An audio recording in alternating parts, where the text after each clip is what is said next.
Police court से मांग करेगी कि उसे टुंडा की कस्टडी और दी जाए ताकि टुंडा से पूछताछ के जरिए और कई राज उसे उगलवाए जा सके। टुंडा की 3 दिनों की पुलिस रिमांड आज ही खत्म हो रही है और दिल्ली के पटियाला हाउस कोर्ट में उसे पेश किया जाएगा।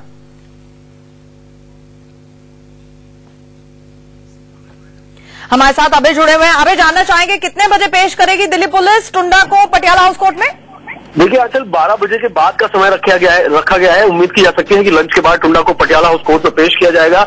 आज 3 दिन पूरे हो रहे हैं। 3 दिन की पुलिस कस्टडी में स्पेशल सेल ने लिया था टुंडा को पेश करने के बाद, और 3 दिन के अंदर हालांकि काफी बड़े खुलासे किए हैं। हम कह सकते हैं कि टुंडा एक ऐसा शख्स है, एक ऐसा आतंकवादी है, हालांकि बड़ा आतंकवादी है लश्कर का, जिसने दिल्ली पुलिस की इमेज को थोड़ा बहुत बरकरार रख रखा है कि एक बड़ा आतंकवादी 15 अगस्त से पहले इन लोगों ने गिरफ्तार कर लिया है।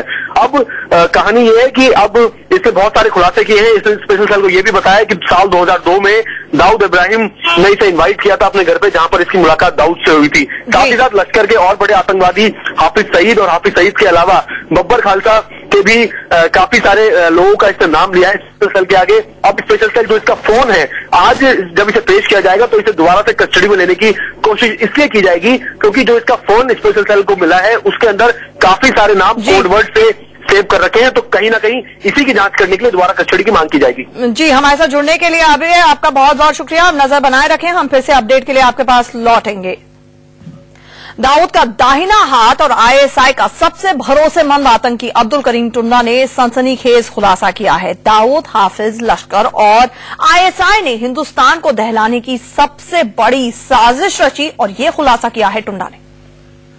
टुंडा का अब तक का सबसे बड़ा खुलासा। हिंदुस्तान के 17 ठिकाने लश्कर के टारगेट पर।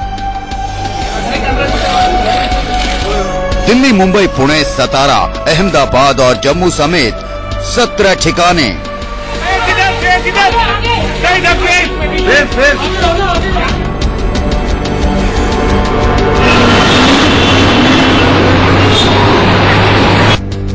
लश्कर के हिट लिस्ट में पहला नंबर दिल्ली का है। दिल्ली के जामा मस्जिद और चांदनी चौक को दहलाने की साजिश है। लश्कर के स्लीपर सेल तैयार थे। दाऊद और हाफिज के इशारे पर टुंडा ब्रेन वॉश कर धमाका करने वाले आतंकियों की खेप तैयार कर चुका था। 15 अगस्त से पहले किसी भी वक्त धमाका करने का प्लान था। दिल्ली का इंटरनेशनल एयरपोर्ट भी टारगेट पर है। दिल्ली के 3 धार्मिक स्थल भी लश्कर के निशाने पर हैं।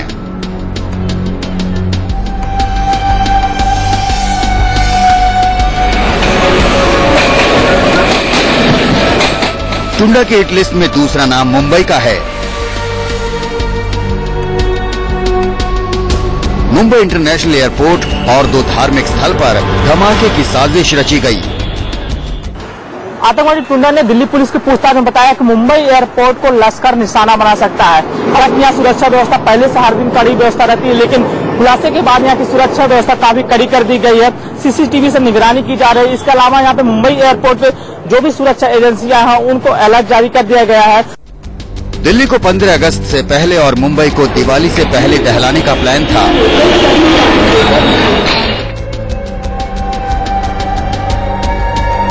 पूछताछ में अब्दुल करीम टुंडा ने खुलासा किया कि अहमदाबाद में सीरियल ब्लास्ट करने की पूरी तैयारी कर ली गई है।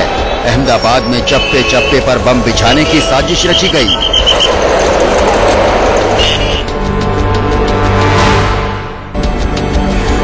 पुणे को एक बार फिर दहलाने का प्लान लश्कर ने तैयार कर लिया है। हाफिज सईद ने टुंडा को पूरी तरह हमले का एक प्लान बता दिया था। ये भी कहा गया था कि बम रखने की जिम्मेदारी स्लीपर सेल पर होगी।